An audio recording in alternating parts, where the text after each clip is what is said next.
Hello everyone, আসসালামু আলাইকুম। আজকে আমি শেয়ার করব লট্টে শুটকি রান্না।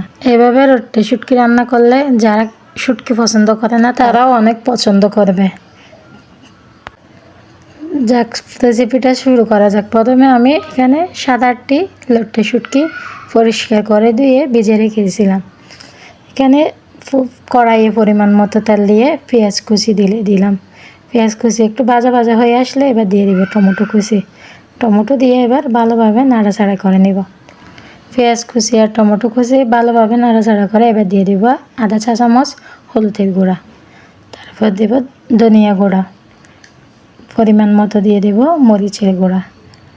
এবার সব কিছু একসাথে চামচ দিয়ে ভালোভাবে কষিয়ে নিব।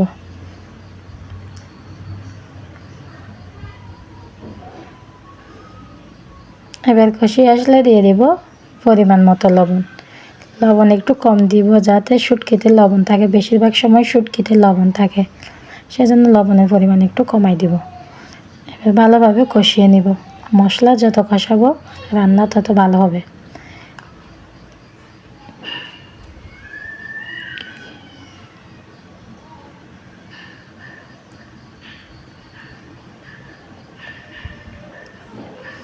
মশলা কষিয়ে আসলে এবার দিয়ে দেব শুটকিগুলা দিয়ে ভালোভাবে নেড়ে চেড়ে নিব।